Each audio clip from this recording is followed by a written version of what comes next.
your host, Sean Lynn, in the pub for a Dram with Friends, where we talk about faith, family, food, and fun. Pull up a chair and I'll pour you a drink.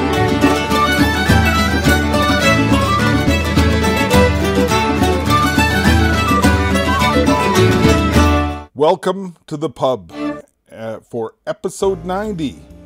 We are excited to welcome Father Mike Bombak, a Ukrainian Catholic priest, who's going to share his story as we sit back and enjoy a dram.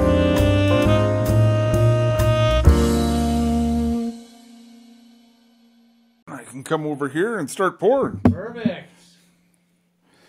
The Belvini Doublewood. That's your favorite, is it? That is. You know, a dram's only a quarter of an ounce, or an eighth of an ounce, but I never get that little in a glass. So. That's good news. That's good news. And there's always more if you want it too. Wonderful. Thank you. Well, thank you for coming, and this is awesome. I'll get the mic a little closer, and then, oh yeah, it is quite a bit wider. There you go. Perfect. We're looking good. So yeah, welcome to A Dram with Friends.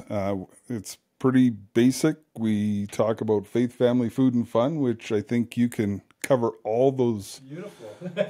Absolutely. So, all right. So who is Father Bombak? I am a Ukrainian Catholic priest of the Upper Key of Edmonton. So we have, we're our own particular church, I suppose, is the way you'd kind of explain it.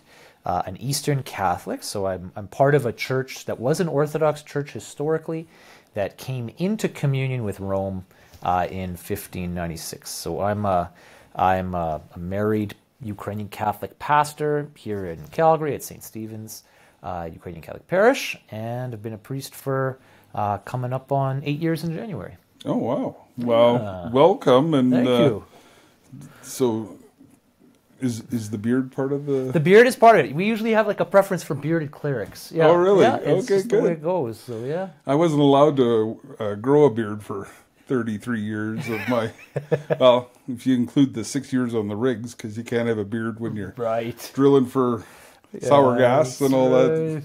So here's welcome to the pub, and I hope you. Thank you. Well, you've had this, so I know you'll enjoy it. I'm looking forward to it. If I recall, is that a Highland or is that a? I'll have to. It's not saying right on the front there. I don't think it's an Islay. No, you definitely know it if if it was, because traditionally. But it doesn't taste like a Speyside either. No. The first. Yeah, it's interesting. I wonder. I'll have to do a little more research now. There we go. Awesome. We'll have to make some notes. So, how did you discern? Were you raised Ukrainian Catholic or? Yeah, it's a great question. So I was raised Ukrainian Catholic. So I'm a cradle Ukrainian Catholic. But there was a time where I actually kind of fell away from my faith, and then I came back. And most of the people I know that have a sort of a real zeal have had a similar experience to that. They've had to make it their own. I would say especially within an ethnic church, right? I'm part of the Ukrainian Catholic Church. I suppose every church to a certain extent is an ethnic church, but we definitely have sort of a little bit of a narrower group that way within the Ukrainian Catholic Church. My mother went to this church, the Ukrainian Catholic Church, because of my father. She was accepted into the faith at marriage when she married my dad. My dad is the Ukrainian Catholic in the family, but my mom became Ukrainian Catholic. And this was at a time where they didn't have English liturgy at all. So it was Ukrainian the whole way through. My mom continued to, take us to liturgy even though she didn't understand the language. And so I wound up sort of growing up in that faith, and it wasn't until I was sort of a young adult that, or not even a young adult, maybe just like, in high school or whatever, I didn't feel as though the church had programming for me, or I just didn't really find my place, my own place in the church, I guess the best way to put it. I had sort of a feeling in my heart that I couldn't really explain regarding priesthood. I couldn't call it that at the time. Wasn't quite sure exactly what it was. And it wasn't until I was serving as an altar boy at a Ukrainian Catholic parish that I could kind of put a name to that. Maybe this is what the Lord wants from me, for me. And so I was serving, but I wasn't really, I just didn't feel like it was my church yet. I wound up going to a number of Protestant youth groups, fundamentalist Protestant youth groups, in fact. I got to know my Bible really, really well. And I read the New Testament when I was in high school. It was awesome. I had one of those little red Gideon's New Testaments. I don't know if you remember that. It had the readings in the back. And I followed that faithfully and read the New Testament, the Psalms, the Proverbs, and had a really good command of that. But I wound up going to university. Like I was all set on going into the seminary right after high school. I thought that this is where I'm supposed to be, or whatever the case is, which is kind of ironic because I wasn't really being fed sort of on a personal level from a young adults group or something like that. But I was all gung ho, and my dad convinced me, Mike, you're good with kids. Become a teacher first, and then if you've got a calling, then the Lord's gonna he's gonna find another way to get you, or whatever the case is, or that won't go away. And so, so I didn't want to go at all, but it was good. It was good advice, and so I did wind up graduating from the U of A in education. But the difficulty was within that time, I recognized that I had a really kind of shallow fundamentalist view of Scripture, and it wasn't long before I couldn't get out of that circular reasoning of, well, it's the truth because the Bible says it's true, and the Bible says it's true, therefore it's true. So this round and around and around. And so it took me a while to crack out of that. I had to start reading some good books. And I did. I read some Chesterton. I read some C.S. Lewis. I had some really good literature to kind of follow, and that helped convert my mind. But what converted my heart was being at Marian Center in Edmonton. I don't know if you've ever been there, Marian Center. It's a Madonna House Apostolate soup kitchen. It used to be a soup kitchen. Yeah. And so run by a lay apostolate, so they're not monastics, but they're close. They take promises, poverty, chastity, and obedience. And I just remember being there at Marian Center and just falling in love with the life that these people had chosen, right? They made promises of poverty, chastity, and obedience. They lived in community. They didn't own any of their own stuff, and they served out soup to 200 homeless people most days. Oh wow! And so I had the opportunity as a new teacher of going back there and serving out soup and just coming into my faith in a much deeper way. So that's eventually what kind of led me back onto that track. I got married. I was teaching at a Catholic elementary and then in a high school. We had three babies, and then this call kind of, it started coming back, but we decided we were going to wait, let's get all our eggs in a basket, let's do some financial planning, let's have some security, whatever the case is. And so I started chipping away at the academic part. Sorry, I should probably pause here. Within our tradition, we've had a married priesthood from the beginning. That's just a tradition of the most Eastern Catholic churches. It's still maintained. You never get married as a priest. You always have to be married. You can be a married candidate for the priesthood, and you can be ordained as a married man, but then you don't get married. But if you take the vows as a deacon or a priest, then you can. That's correct. You remain in the state that you are in. Yeah, and even even after, if heaven forbid my wife were to die, then I wouldn't remarry. Like that's the way it is. There's a permanence. There's a permanence to it. That's exactly it. So anyway, I was teaching. We were establishing a wonderful little family. I was chipping away at the academic work over the summers because I knew that there was a lot of academic work for priesthood. Mm-hmm. And it was when I was away at Sheptytsky Institute. That was back when it was in Ontario. That's where in Ottawa, where our priests were trained. I was there for kind of a conference that lasted a couple weeks, and I got university credit from it overall. I was praying in the chapel there at the seminary, and I heard the Lord, not a voice specifically, but speak into my heart, this is the time to go. This is the time to go. And I came back home, and we had a huge fight because we had planned that we weren't going to go. And we fought it out, and we did wind up going. So we went to seminary with our three toddlers, 3 under 3. Oh wow! And that was an adventure. We'll put it that way. But it was good. It was a good thing. So I was ordained a deacon in my last year of seminary, and then came back to Edmonton, where I served at the cathedral in my pastoral internship as a deacon, and then I was ordained a priest 2016, January 1st. And then you got sent to Calgary, right? I got sent to Lloyd after that. So I was in Edmonton for a little bit, and I did my master's at Newman Theological College. Okay. I studied St. John Paul II's teachings on contraception and compared it with Eastern Orthodox theologians on that. And so I did my classwork at Newman while I was pastoring out in Lloyd. In Vermilion, I would just drive out on the Sundays or whatever. And then we moved to Lloyd while I did my actual writing of my thesis and spent a couple of years out there. And then Calgary. So what's the Cole's note on that thesis? That sounds very well. It was really interesting.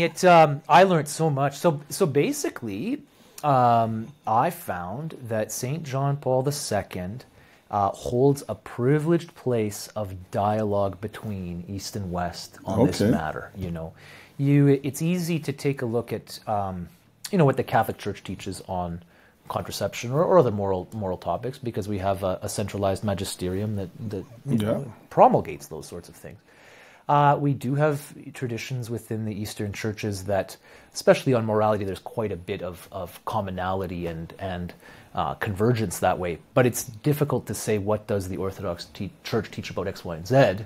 You have different jurisdictional, teachings on that sort of thing. So I had to do a bit of a survey of, what do the different Orthodox churches say about contraception, and then how does that line up with John Paul II's theology of the body. So I wound up comparing mostly Greek patristic synthesis, of what it means to be an embodied person. What does our body mean theologically? And then how does that line up with what John Paul II says? And then how does that line up with what he teaches about contraception? There's a lot of commonality. So you bring up some interesting points there, because you're talking about the Eastern tradition or the Ukrainian tradition. Right. So you've been in communion since 96. Yeah. 96. So do you default to the Catechism of the Catholic Church, or do you have some other form of teaching that way? So I would say both and. Okay. So we have we do share in the the CCC, the Catechism of the Catholic Church. Okay.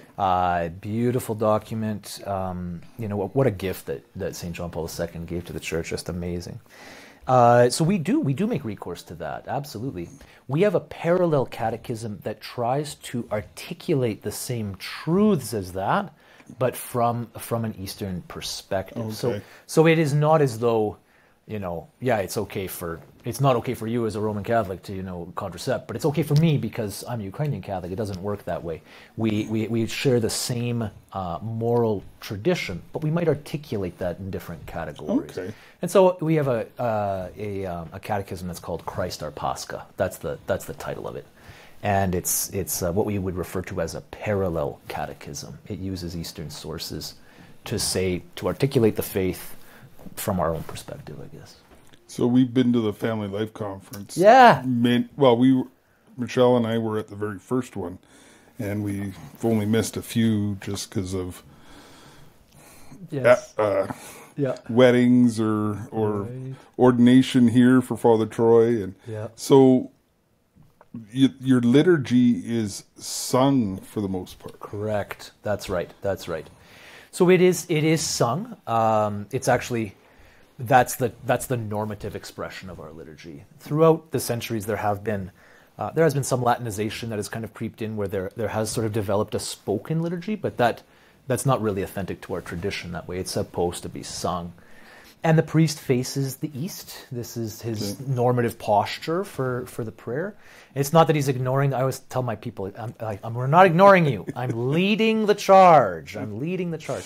Yeah. And so the priest faces east, and the priest sings, and the people sing, and it's a common worship that way. So. Okay. Yeah. Because we've had the privilege of taking part in a number of the liturgies over the years there, and then you led a liturgy at St. Mary's University here that really brought out the young people, and they seemed to really enjoy it, and then they ate my chili after. Yeah, and that chili was good. It had a nice kick to it. I really liked it. So the commonality. So what you talked about, your mom basically having to convert. So in this era of evangelization that the church desperately needs to step into, how does that work in your tradition? Yeah, well, that's a great question. There is kind of an idea out there, and it's been influenced by a number of historical factors throughout time, whatever the case is, that the Ukrainian Catholic Church is a church for Ukrainians, right? Yep. And that's simply not the case. The new understanding, I'd say, and it's not even really that new when you look historically speaking, but we are what's called a church sui juris in the canonical term, and that means a church by its own right, a church by its own existence that way. And so we are meant to do exactly what the Lord says, which is to make disciples of all nations, and so it is a church which has historically developed from, the Byzantine, part of the empire, from the eastern part of the empire that way, and then it came into communion with Rome, and its expression is within the particular church of the Ukrainian Greek Catholic Church, but it is not sort of limited on those nationalistic kind of lines that way. We do have a liturgy in Ukrainian. We do have a lot of Ukrainian newcomers that have joined us from Ukraine because of the invasion, and they feel at home in our church, and that's a real gift. I'm happy we can provide that, but our expression is not limited to that. So I think the best way to do it for the Ukrainian Catholic Church, for the Roman Catholic Church, for the entire Catholic Church, right, according to the whole, as we know Catholic means, is to just be who we are, to be authentic. And I think that is a difficult thing now, to sort of remain and to have confidence in the fact that we are standing on solid ground because we are instituted by Christ. Like this, we don't find the origin of the church in human reasoning or reckoning, however great we are. This is instituted by God himself. And when we have that confidence, we have something to give to the world that the world cannot find, that the world does not have on its own. And so that's a tall order. Yeah. But we're given the grace to do it. So that's what I'd say. That's so, because we definitely need that evangelistic component in all our churches, no matter what they be. Right. And you bring up an interesting point there about the Ukrainians coming because of the invasion. Yep. And that I was at it was a secular conference. I worked out of the Center for Newcomers for a bit, and there was one of the presenters talked about how 95% of all the newcomers coming in have a strong faith background component, and the powers that be make no effort to plug them into the communities where they're at, because that's where people, like you say, feel like they belong and are welcomed. And so that's so important that we do that for especially the refugees and the newcomers that need that sense of belonging. Exactly. Oh yeah, and this is the thing, popular piety in Ukraine is huge. They're a very Christian, predominantly Christian nation. The Ukrainian Greek Catholic Church is what it's called in Ukraine. It's only 8% actually of the population, but the majority are Ukrainian Orthodox. Like they're Orthodox. Okay. And so of differing jurisdictions, there's different jurisdictions there at play, but they are Orthodox. But overall, very, very pious people. It's amazing, and the center of their existence in many ways is the church community. So it absolutely is essential to have that, that awareness, that identity, and the recourse, the ability to be able to say, listen, you've got a home here. I remember a woman came to me after liturgy in tears. It was a number of months back already, but she was shocked. She said, I left Ukraine just after Sunday last week. I'm at a Ukrainian Catholic Church in a week. Like the next Sunday I could be at a Ukrainian Church. And it was just such an incredible thing for her. So it's a real joy. We might have to do some knocking on the neighbor's door because they've got a couple from the Ukraine that have newly arrived. So beautiful. And that's where there are Muslim neighbors, but they're very much the boy thought he was part of our family, right? Yeah. And has gone to so there's that ability through loving our neighbor, to be able. Like I worked with youth at risk, and they'd say after a while, kind of, what makes you tick? Yeah. So you're not, as a police officer, you're not going to go out and say, "Are you saved, brother?" Because that's not the Catholic approach, but it's them seeing through your actions what we're hoping to convey, that love. Yeah. Amen. And where the source of that love is. Mm-hmm. So what do you do for fun? Yeah. You know what we've been doing?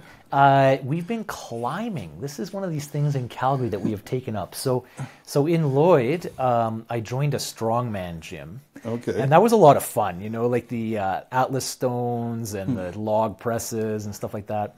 And so I'd start my day there with a good workout with some friends, and then I'd write my master's thesis. But I really needed something here in Calgary, and I was praying, like, what sort of sport could I, take up, and the kids could enjoy it with me. Like I was thinking it'd be nice, and everything was closed when we came because of COVID or whatever. But when things opened up, we went rock climbing. I actually helped a friend move in, and one of the other guys who was there helping with the move-in said, there's a little gym at my rock, or like a little weight gym at my rock climbing gym. You should try it. You might even like climbing, is what he said, or whatever. And I said, maybe I will. I'll try it out. And you know what? That's what did it for us. Really? And so we have we've got a family pass, and we've all got harnesses. We've all got shoes.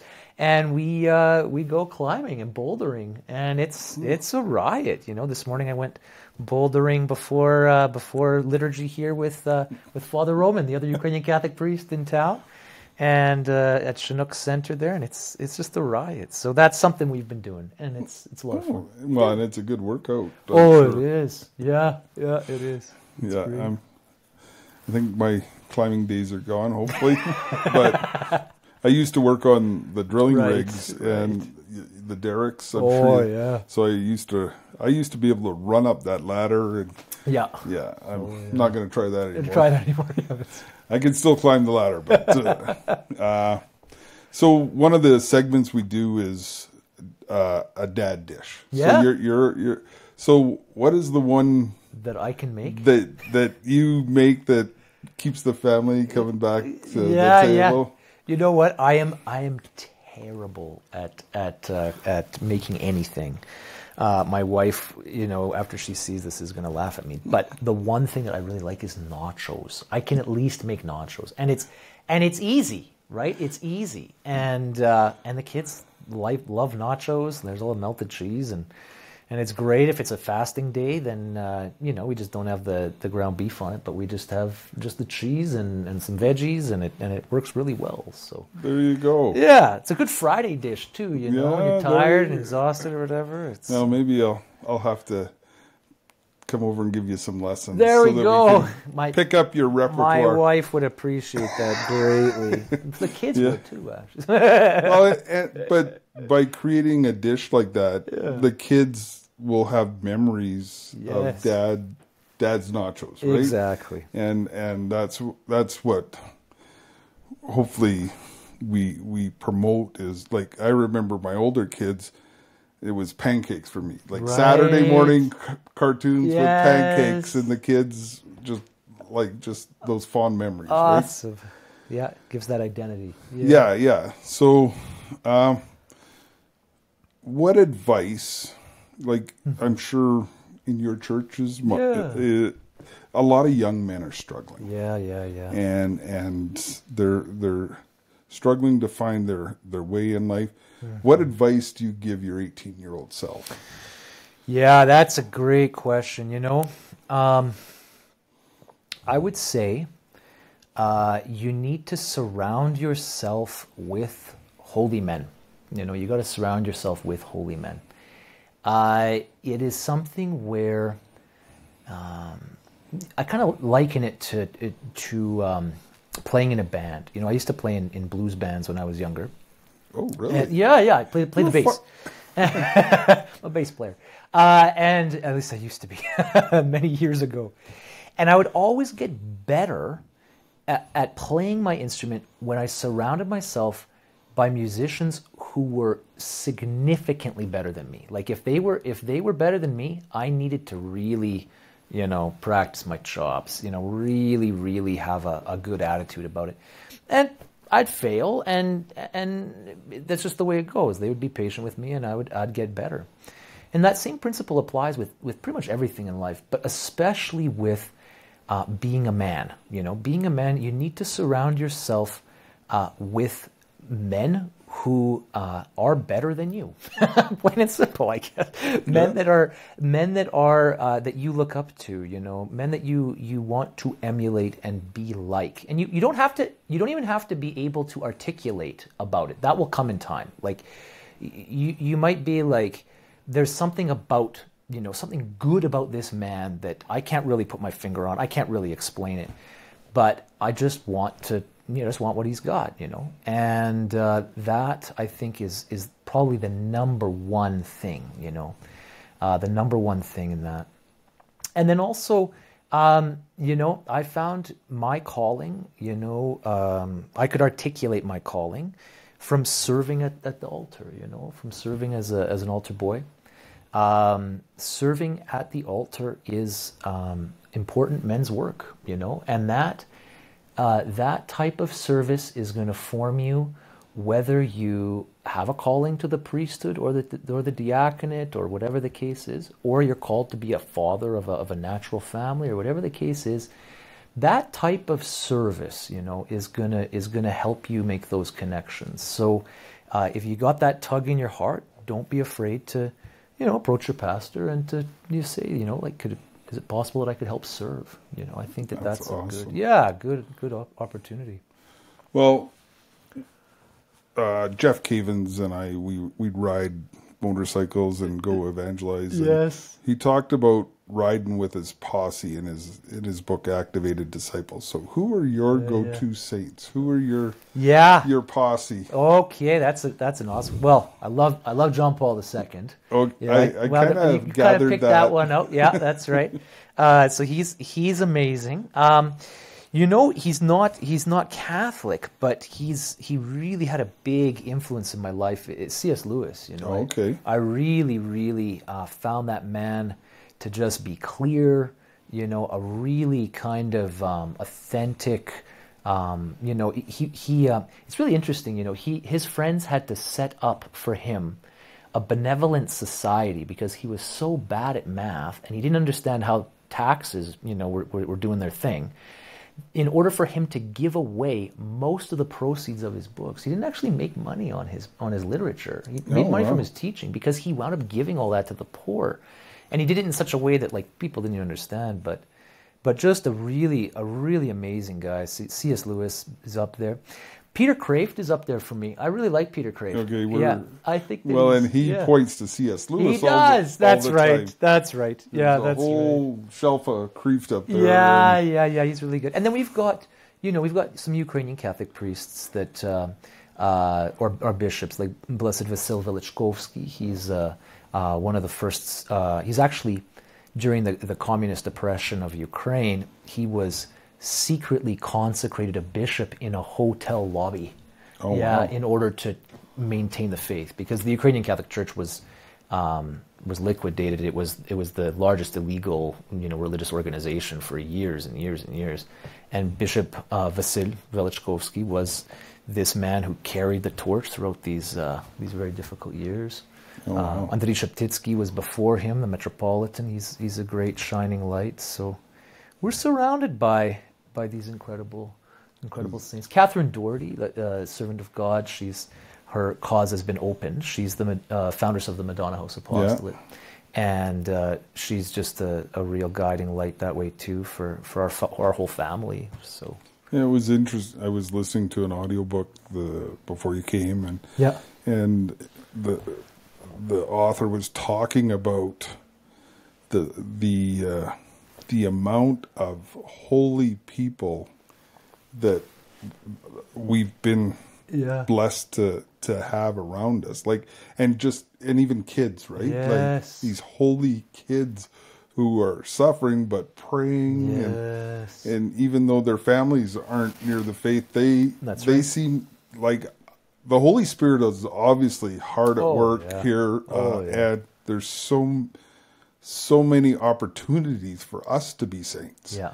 And there are saints among us. And that's actually one of the things that I'm hoping to start in my drams is finding those people that are that are recently passed or whatever, that live those quiet, they'll never be recognized or lifted to the altar, but they were these holy men and women that have walked among us, right? Beautiful. And we need that. We need that now more than ever. Yeah. I'd say we desperately need that.